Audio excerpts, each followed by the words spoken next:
Hi friends, welcome back to my channel. మీరు కనుక నా ఛానల్ ఫస్ట్ టైం చూస్తున్నారా అయితే సబ్స్క్రైబ్ చేసుకోండి.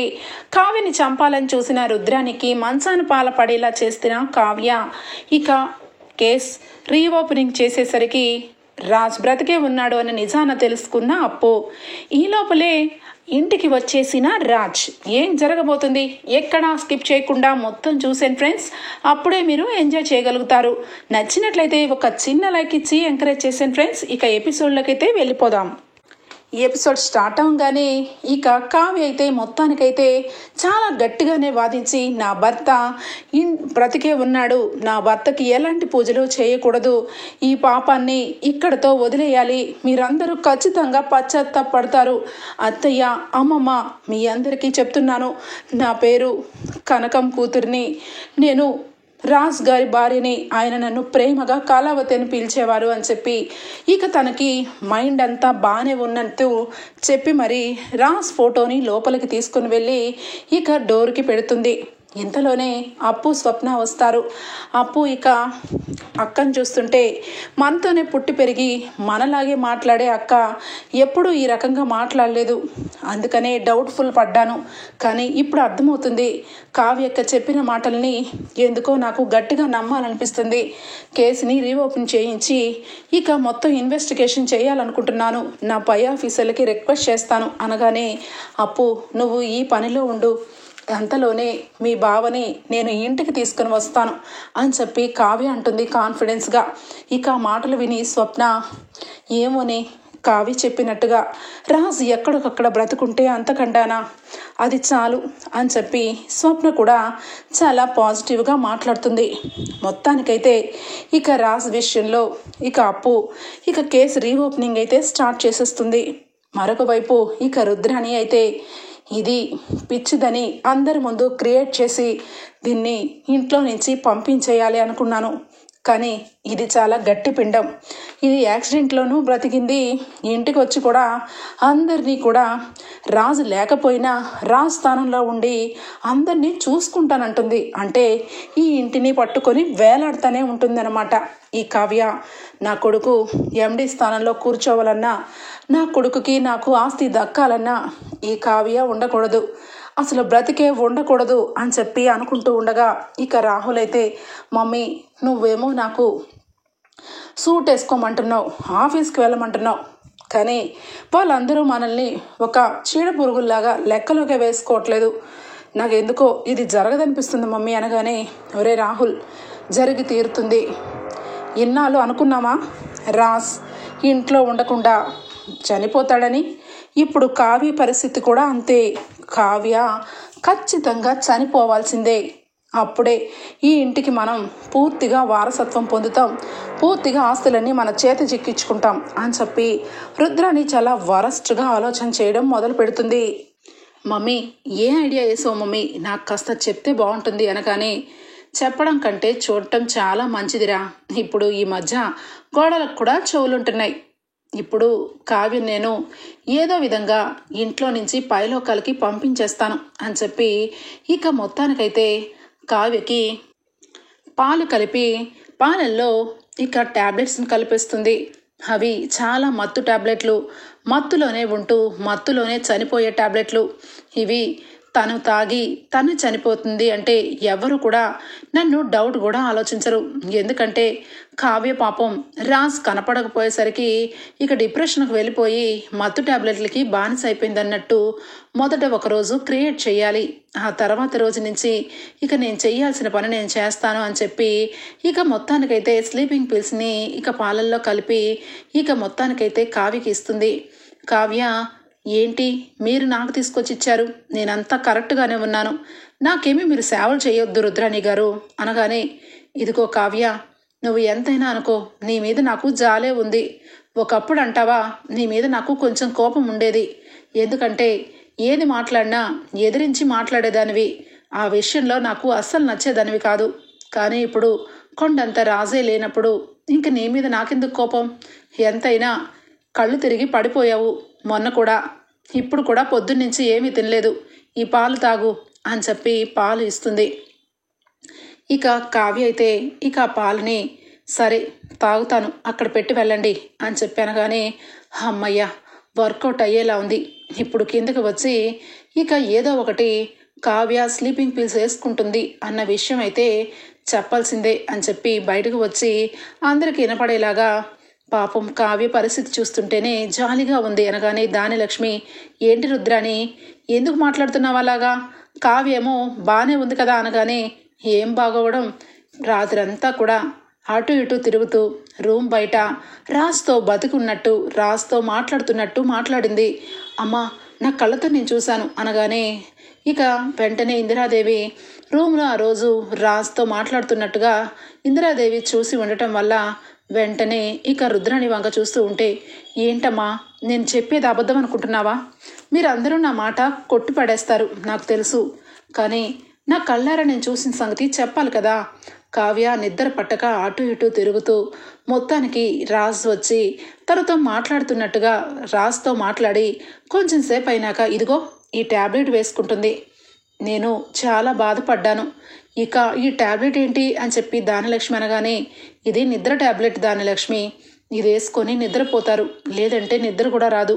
ఇక నిజానికి పిచ్చి వచ్చేస్తుంది అనుకో, నిద్రే కదా అన్నిటికీ ముఖ్యం అనగానే ఇక అందరూ కూడా రుద్రాణి మాటలు నమ్మేస్తారు.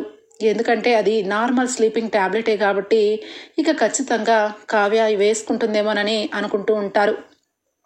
ఇక వెంటనే అక్కడే ఉన్న సుభాషు, చూడు రుద్రాణి, నువ్వు ఎవరు ఏం చేస్తున్నారో, ఎవరు ఏమేం పనులు చేస్తున్నారో అలా చూడటం తగ్గించుకో. నీ పని నువ్వు చూసుకో. నా కోడలేమీ పిచ్చిదేమీ కాదు, తనకు ఒక క్లారిటీ ఉంది. తను మాట్లాడిన ప్రతి ఒక్క మాట కూడా చాలా కరెక్ట్గా మాట్లాడుతుంది. తను నిద్రపోకపోతే ఏంటి, నిద్రపోతే ఏంటి, అయినా అదంతా నీకేంటి? తను ట్యాబ్లెట్ వేసుకున్నా కూడా అది పెద్ద విషయమా? ఎవరైనా వేసుకున్న ట్యాబ్లెటే కదా అని చెప్పి సుభాష్ అయితే రుద్రాణి మాటని పక్కన పడేసి వెళ్ళిపోతాడు. ఇక అమ్మయ్య, అందరూ కూడా నమ్మేశారు. ఇక కావ్య పాలు తాగి నిద్రపోతుందని అందరూ అనుకుంటారు. కానీ అది మెల్లగా నిద్రలోకి తీసుకొని వెళ్ళి ఇక పూర్తిగా లేకుండా ఇక ఏకంగా పైలోకాలకే వెళ్ళిపోతారు. ఆ సంగతి పాపం వీళ్ళకి తెలియక సింపుల్గా తీసి పడేశారు. నేను ఇక్కడే కూర్చుంటాను అని చెప్పి ఇక అక్కడే సోఫాలో కూర్చొని కావ్య ఇక పాలు తాగే ఉండొచ్చు అని చెప్పి అనుకుంటూ ఉంటుంది. ఇంతలోనే ఇక అప్పుడే స్వప్న కావ్య దగ్గరికి వస్తుంది. ఏంటి, పాలు ఇక్కడే వదిలేసావు? ముందు పాలు తాగే కావ్య, రాత్రి నుంచి ఏమి తిన్నట్టున్నావు, తాగు అని చెప్పి అనగానే, తాగుతాను ఉండవే, కొంచెం సేపు అయినాక తాగుతాను, అక్కడే ఉంచు అనగానే, ఇంకా ఏం తాగుతావు, ఇక చల్లగా అయిపోతున్నాయి, అయినా నువ్వు ట్యాబ్లెట్లు ఎందుకు వేసుకుంటున్నావే కావ్య, అనవసరంగా ఆలోచించొద్దు, రాజు బ్రతికే ఉన్నాడు అంటున్నావు కదా, అలాంటప్పుడు ఈ నిద్ర ట్యాబ్లెట్లు ఎందుకే అనగానే ఒక్కసారిగా కావ్య షాక్ అవుతుంది. నిద్ర ట్యాబ్లెట్లు ఏంటి అనగానే, నువ్వు ట్యాబ్లెట్లు వేసుకుంటున్నావని మా అత్త ఇందాక చెప్తుంటే విన్నాను.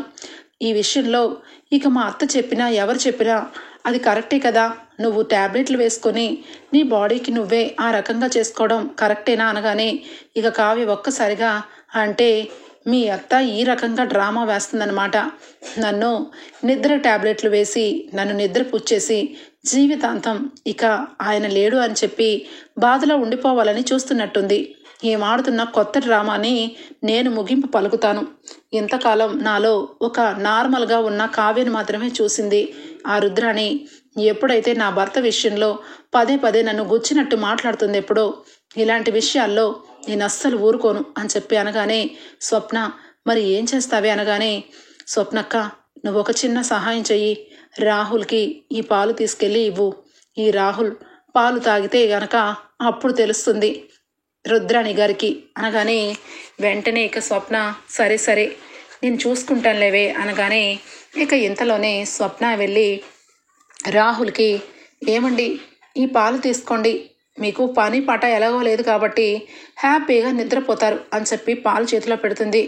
ఏంటి దీనికి ఈరోజు ఏమైంది అని చెప్పి అనుకునే లోపలే ఇక రుద్రాణి అయితే ఇక కిందకి కావ్య రావటం గమనిస్తుంది. పాలు తాగేసి ఉండొచ్చు, ఇప్పుడేంటి కిందకి వస్తుంది, తూగి మెట్ల మీద నుంచి పడి చచ్చిపోతే బాగుండు, హాయిగా ఉంటుంది అని చెప్పి అనుకునే లోపలే ఇక రాహుల్ అయితే ఇక పాలకి చేతిలో పాలు ఇచ్చేసి స్వప్న కిందకి వస్తూ ఉంటుంది.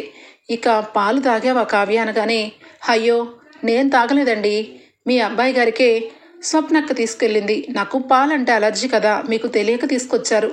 ఇక రాహుల్ పాలు తాగుతాడు కాబట్టి స్వప్నక్క తీసుకుని వెళ్ళింది. పాలేమీ వేస్ట్ కావలేండి అని చెప్పి కావ్య అనగానే ఒక్కసారిగా అమ్మ బాబోయ్, అది ఒక్కటా రెండా, ఏకంగా 10 టాబ్లెట్స్ వేసాను, అది గనక తాగితే అంతే సంగతులు అని చెప్పి ఇక వెంటనే పరుగు పెడుతుంది మెట్ల మీదకి. అంతే, దెబ్బకి బొక్క బోర్లా పడి కింద పడుతుంది. ఒక్కసారిగా ఇక కాళ్ళు మెలబడిపోయి మంచాన పడుతుంది.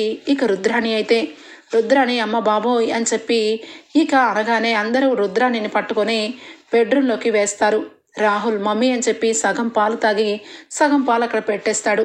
మమ్మీ ఏమైంది మమ్మీ, ఏమైంది మమ్మీ అనగానే రేయ్ పాలు తాగేసావా అనగానే తాగాను మమ్మీ, కొంచెమే తాగాను, పూర్తిగా తాగలేదు మమ్మీ, నువ్వు పడిపోయావు కదా మమ్మీ అనగానే ఒరేయ్ ముందు ఆ పాలు వెళ్ళి డస్ట్బిన్లో పడేసే, షింకులో పడేసారా అని చెప్పి సైగ చేస్తూ ఉంటే ఇక రాహుల్ అయితే ఏంటి మమ్మీ ఈ పాలు నువ్వు తాగుతావా, తాగాలి కానీ నేను ఎంగిల్ చేసిన పాలు ఏం తాగుతావు అని చెప్పి దగ్గరకు వస్తుంటే రేయ్ నడుం విరిగి మంచాన పడ్డానురా, ఇంతకంటే చెప్పలేను, ఆ పాలు వెళ్ళి షింకులో పోసే, నీకు దండం పెడతాను అని చెప్పి దెబ్బకి ఇక డాక్టర్ గారు వచ్చి 1 రోజుల పాటు బెడ్ మీదే అన్నీ అని చెప్పేసరికి దెబ్బకి షాక్లో ఇక అలానే ఉండిపోతుంది రుద్రాణి.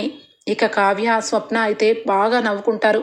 ఇక స్వప్న అయితే కావ్య చాలా మంచి పని చేశావే, ఇప్పటికైనా నోరు మూతపడి ఒక 1 రోజుల వరకు నీ విషయంలో ఏమి మాట అందు, రాజ్ విషయంలో నోటుకొచ్చినట్టుగా మాట్లాడదు అనగానే ఇక అక్కడి నుంచి కావ్య అయితే కిందికి వస్తుంది. కావ్య నార్మల్గా ఉండటం గమనించి అపర్ణ ఇందిరాదేవి లోపల కూడా మనసులో చాలా నెగిటివ్ అంతా తీసేసి పాజిటివ్గా ఆలోచించడం మొదలు పెడతారు. కావ్య చెప్పినట్టుగా రాజు నిజంగా బ్రతికుంటే హాస్పిటల్లో ఉంటాడు కదా, కావ్యని అలా వదిలేయడు కదా అని చెప్పి ఇక అపర్ణ అంటూ ఉంటే ఆ మాటకి ఇందిరాదేవి లేదు, రాజ్కి యాక్సిడెంట్ అయ్యింది, కావ్యకి యాక్సిడెంట్ అయింది, అప్పుడు డాక్టర్ గారు ఏమన్నారు, కావ్య ఒకవేళ తలకి గాయమైతే గతం మర్చిపోయేదేమో, ఒకవేళ స్పృహలోకి రాదేమో, కోమాలో కూడా ఉండిపోవచ్చేమో అన్నారు. మనం భయపడ్డామా, రాజ్ కనపడకపోయేసరికి అందరం రాజ్ చనిపోయాడని ఆలోచనలో ఉన్నాము తప్ప రాజ్ నిజంగా ఎక్కడో బ్రతికే ఉండి వాడు జరిగిందంతా మర్చిపోయాడేమో, అందువల్లే కావ్యని గుర్తుపట్టలేదేమో, ఆ రకంగా ఆలోచించాలి కదా అపర్ణ అనగానే అప్పుడు బల్బెలుగుతుంది అపర్ణకి. నిజమే అత్తయ్య, మీరు చెప్పింది వింటుంటే నాకు నమ్మకం కుదురుతుంది, నా కోడలు సౌభాగ్యం, నా కొడుకు ప్రాణాలు అన్నీ కూడా ఇక నార్మల్ అయిపోయి ఒకప్పుడు ఈ ఇల్లు ఎలా కలకల్లాడుతూ ఉందో అలాగే ఉండాలి అని చెప్పి అపర్ణ కూడా అనుకుంటూ ఉంటుంది. ఇక ఇంతలోనే కావ్య ఇక బయటికి వెళ్తున్నాను అత్తయ్య అనగానే ఎక్కడికి అమ్మా అని చెప్పి అడగగానే చిన్న పనుంది, నేను వెళ్ళొస్తాను, వంటంతా చేశాను అనగానే కావ్య నువ్వు భోంచేసావా అమ్మా అని చెప్పి అడుగుతుంది ఇందిరాదేవి. అమ్మమ్మ తిన్నానమ్మమ్మ, ఖచ్చితంగా తిన్నాను, ఎందుకు తినకూడదు, మీ అబ్బాయి ఆరోగ్యంగా ఉన్నారు, నన్ను హాస్పిటల్లో జాయిన్ చేసేంత ఆరోగ్యంగా ఉన్నప్పుడు నేనెందుకు తిండి మానేయాలి, మీరు కూడా భోజనం చెయ్యండి, ఈరోజు ఖచ్చితంగా 1 తారీఖు, ఈ రోజు నుంచి కరెక్ట్గా 4 రోజులు, ఈ లోపల ఆయన బ్రతికే ఉన్నారని మీ కళ్ళ ముందు నుంచో పెడతాను అని చెప్పి కావ్య శపథం చేసి మరీ వెళ్తుంది. ఇక మొత్తానికైతే అప్పు ఇన్వెస్టిగేషన్లో ఇక భయంకరమైన నిజాలైతే బయటపడతాయి అప్పుకి. ఇక కొండలోయల దగ్గర ఇక ఎంక్వైరీ చేస్తూ ఉంటే ఒక అతను డౌట్ఫుల్గా ఇక అప్పుని చూసి వెళ్ళిపోతూ ఉంటాడు. అతన్ని పట్టుకొని ఎందుకు భయపడుతున్నావు, ఏం చేస్తావు నువ్వు, ఇక్కడ ఏం జరిగింది ఆ రోజు యాక్సిడెంట్లో అనగానే అమ్మ మీరందరూ పెద్ద వాళ్ళు, మేమంతా చిల్లర వ్యాపారాలు చేసుకునే వాళ్ళం, ఇక్కడ నాకు కిల్లీ షాప్ ఉంటుంది, హైవే వైపు నుంచి వెళ్తున్న వాళ్ళందరూ ఇక్కడ కొనుక్కుంటారు, ఆ రకంగానే వాళ్ళు కూడా వాటర్ బాటిల్ కోసం ఇక భార్యాభర్తలు ఇద్దరు దిగారు, ఇద్దరూ చాలా హ్యాపీగా ఉన్నట్టున్నారు.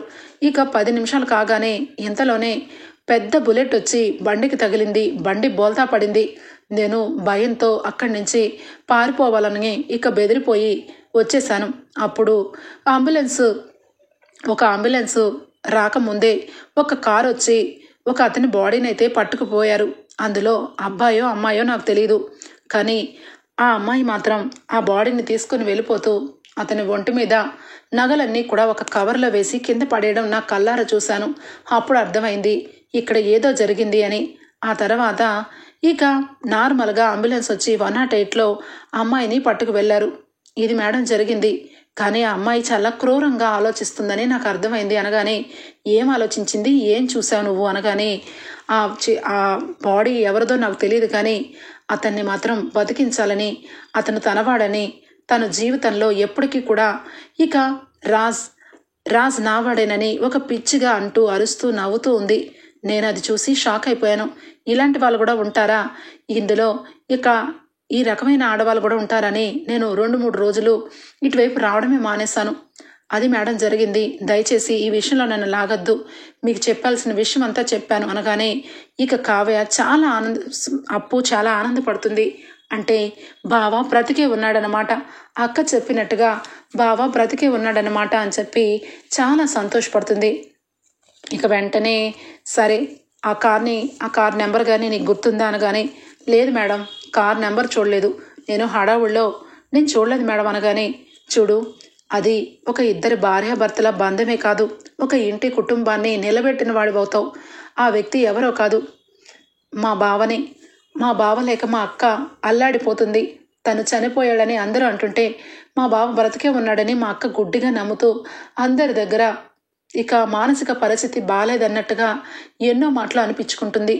చూడు, నువ్వు ఒక సాధారణ మనిషిగా ఇంత మాట చెప్పావు, ఆ నెంబర్ కూడా నాకు చెప్తే నేను ఎక్కడికి వెళ్ళినా ఆ వ్యక్తిని తీసుకొని ఇంటికి వెళ్ళిపోతాను. అదే నువ్వు నెంబర్ ఏమీ లేదని చెప్తే ఖచ్చితంగా కుటుంబమే అల్లకల్లోలు అయిపోతాయి. నీకు తెలుసు కదా లైఫ్ అంటే ఎలా ఉంటుందో అని చెప్పి ఇక అప్పు బాగా కన్విన్స్ చేసేసరికి అతని మనసు మారిద్ది. నిజమే మేడం, మీరు చెప్పింది వింటుంటే చాలా క్రూరంగా ఆలోచించే ఆడవాళ్ళు కూడా ఉన్నారని నాకు అర్థమవుతుంది. పాపం మీ అక్కగారి గురించి చెప్తుంటే బాధ అనిపిస్తుంది.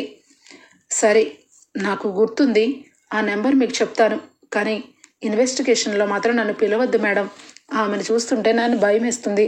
నేను గనక మీకు నెంబర్ ఇచ్చానని తెలిస్తే మాత్రం నన్ను చంపేస్తుంది అనగానే, పర్వాలేదు, ఈ విషయంలో నేను ఎవరికి తెలియనివ్వకుండా ఉంచుతానని పేరు అని చెప్పి ఇక కార్ నెంబర్ అయితే నోట్ చేసుకుంటుంది అప్పు. ఇక ఈ లోపల కావ్య మొత్తానికైతే హాస్పిటల్కి వెళ్తుంది. మొన్న నా కోసం ఒక అతను వచ్చి బిల్లు కట్టారు కదా అనగానే, అవును బిల్లు కట్టారు, ఆయన పేరేంటండి అనగానే, అతని పేరు రామండి అని చెప్పి చెప్పడంతో, రామా, ఒకసారి మీ సీసీటీవీ ఫుటేజ్లో అతన్ని నేను చూడాలి అనగానే ఇక వెంటనే కుదరదు మేడం అనగానే, ప్లీజ్ అండి, ఈ విషయంలో కాస్త హెల్ప్ చేయండి, నాకు నా భర్త కావాలి, నా భర్త ఇక చనిపోయారా ఉన్నారా అని ప్రశ్నార్థకంలోనే బ్రతకడం కంటే ఆయననే నేను చూశాను అని నిర్ధారించుకోవడం నాకు మంచిది, దయచేసి మీ అమ్మాయి లాంటి దాన్ని అని చెప్పి రిసెప్షన్లో ఇక ఒక అంకుల్ లాంటి అతని వ్యక్తికి బ్రతిమలాడుతూ ఉంటే ఇక మొత్తానికి సీసీటీవీ ఫుటేజ్ అయితే చూడమని చెక్ చేసుకోమని చూపిస్తారు. ఇక అప్పుడు కళ్ళారా చూస్తుంది కావ్య. కావ్యని ఎత్తుకొని ఇక స్ట్రెచ్చర్ మీద కూర్చోపెట్టి ఇక మొత్తానికైతే బిల్లు కట్టి ఇక అక్కడి నుంచి వెళ్ళిపోవటం మొత్తం కూడా చూస్తుంది. ఇక బయట కారులో ఇక ఎక్కడం, కార్ నెంబర్ని కూడా కావ్య నోట్ చేసుకుంటుంది. ఇక ఒక్కసారిగా కొండంత ధైర్యంతో, దయచేసి ఈ సీసీటీవీ ఫుటేజ్ని నాకు ఇస్తారా అనగానే, మేడం ఎవరికైతే ఇవ్వము, కానీ మీరు చెప్తున్న మాటలన్నీ విన్నాక అర్థమైంది, మీరు చాలా స్ట్రెస్ఫుల్లో బాధలో ఉన్నారు, ఆ మనిషి బ్రతికే ఉన్నాడు అన్న విషయాన్ని మీ ఇంట్లో అందరికీ చూపించుకోవాలి అంటే చూపించుకోవచ్చు అని చెప్పి సీసీటీవీ ఫుటేజ్కి సంబంధించిన వీడియోని ఇక కావ్యకైతే షేర్ చేస్తారు. ఇక ఇక్కడికి వచ్చేస్తే యామిని వాళ్ళ అమ్మ నాన్నతో గురించి మాట్లాడుతూ, ఇక విషయంలో నేను ఎన్ని రోజులు ఓపిక పట్టాలి, ఎవరో అమ్మాయి, ఇక ఆ అమ్మాయిని హాస్పిటల్లో జాయిన్ చేసినప్పటి నుంచి ఆ అమ్మాయికి నాకు ఏదో స్పర్శ తగ్గడం వల్ల ఆ స్పర్శ నాకు తెలిసిన స్పర్శలా అనిపిస్తుందని ఆ అమ్మాయి గురించి ఆలోచిస్తూ రాత్రంతా కూడా ఆ అమ్మాయి గురించే నాతో మాట్లాడాడు. ఎప్పుడైనా ఆ అమ్మాయి ఎవరో తెలుసుకోవాలి అంటే నేను హాస్పిటల్కి వెళ్ళాలి అని చెప్పి అంటూ ఉంటే ఇక అయితే దూరం నుంచి ఇక యామిని ఏం మాట్లాడుతుందా అబ్బా అని చెప్పి వింటూ ఉంటే ఆ అమ్మాయిని తెలుసుకోవడానికి యామిని ప్రయత్నం చేస్తాననుకుంటుంది అని చెప్పి అనుకుంటే ఉండే లోపలే డాక్టర్ అయితే వస్తాడు. డాక్టర్ గారు రావడంతో ఇక ఉన్నాడా అని చెప్పి ఇక చుట్టుపక్కల చూస్తూ ఉంటే, మమ్మీ అని ఎన్నిసార్లు చెప్తున్నావు, నేను చెప్తున్నాను కదా రాజ్ పేరు ఇక నుంచి రామ్ అని చెప్పి మార్చినా కూడా ఇదేంటి మమ్మీ అనగానే ఇక ఒక్కసారిగా షాక్ తింటాడు. నా పేరు రామ్ అని నాతో చెప్పి అని పిలవద్దని చెప్తుంది ఏంటి, నా పేరు రాజ్ అయినప్పుడు రాముని ఎందుకు పిలుస్తుంది యామిని అని చెప్పి యామిని మీద డౌట్ వస్తుంది రాజ్కి మొట్టమొదటిసారిగా. ఇక మొత్తానికైతే డాక్టర్ గారు రావడంతో డాక్టర్ వచ్చి, అమ్మ అది తనకి మెలకు వచ్చినప్పటి నుంచి తన గతాన్ని తను మర్చిపోయాడని చెప్పి మీరు అంటున్నారు కదా, నా దగ్గర కొన్ని ట్యాబ్లెట్స్ ఉన్నాయి, ఆ ట్యాబ్లెట్స్ వాడితే ఖచ్చితంగా గతం గుర్తుకొస్తుంది అనగానే, ఏంటి గతం గుర్తుకు వస్తుందా అని చెప్పి ఒక్క రకంగా అయిపోతుంది మొహం యామినిది. అదే అమ్మా మీరే కదా అన్నారు తనకి గతం గుర్తు రావాలని అనగానే, అది ఒకప్పుడు మాట, ఇప్పుడు మాట కాదు.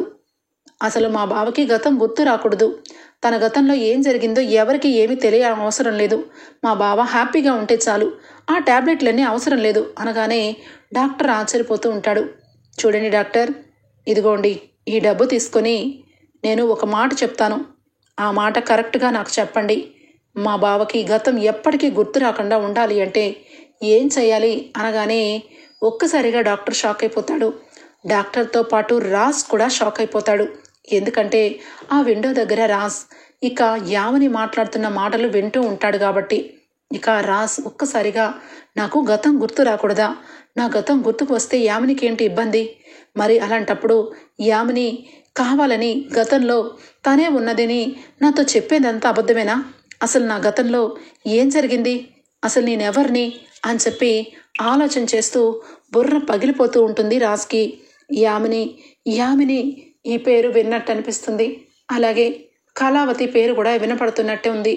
అసలు ఈ కళావతి పేరు నా మైండ్ని ఎందుకు ఇంత డిస్టర్బెన్స్ చేస్తుంది. ఇక ఆ అమ్మాయిని ఎప్పుడైతే పట్టుకొని హాస్పిటల్లో జాయిన్ చేశానో అప్పటి నుంచి నాకు కావలసిన మనిషిలా ఎందుకు అనిపిస్తుంది. ఆ అమ్మాయి ఆ హాస్పిటల్ దగ్గరే ఉండొచ్చు, లేదంటే ఆ అమ్మాయి అడ్రస్నైనా తెలుసుకోవాలి. స్వయంగా వెళ్ళి ఒకవేళ నా ఫ్రెండ్ అయితే నా గతం ఏంటో తెలుసుకోవాలి అని చెప్పి ఇక రాజ్ కూడా కరెక్ట్గా అదే హాస్పిటల్కి వస్తాడు. ఇక వెనక దారిలోంచి ఇక ఇక్కడ చూస్తే ఇక ఫోన్లోకి ఆ వీడియో మొత్తం తీసుకొని ఇది ముందు అత్తయ్య వాళ్ళకి చూపించాలి, అత్తయ్య వాళ్ళ మనసుని సెట్ చేయాలి, తర్వాత ఇక ఆయన ఎక్కడున్నాడో తెలుసుకుంటాను, ఫోన్ నెంబర్ ఉంది, కారు నెంబర్ ఉంది కాబట్టి అప్పుకి నెంబర్ ఇచ్చి ఖచ్చితంగా అడ్రస్ తెలుసుకుంటాను అని చెప్పి కావ్య వెళ్ళిపోతూ ఒక్కసారిగా రిసెప్షన్లో ఆగుతుంది. నా గురించి కానీ మళ్ళా అతను వస్తే ఈ అడ్రస్ ఇవ్వండి, ఖచ్చితంగా ఇవ్వండి అని చెప్పి అడ్రస్ ఇవ్వగానే ఇక హాస్పిటల్లో వాళ్ళు అడ్రస్ని తీసుకుంటారు. కావ్య ఇంటికి బయలుదేరుతుంది. ఇక కావ్య ఇటువైపుగా వెళ్ళగానే వెనక నుంచి రాజు వస్తాడు.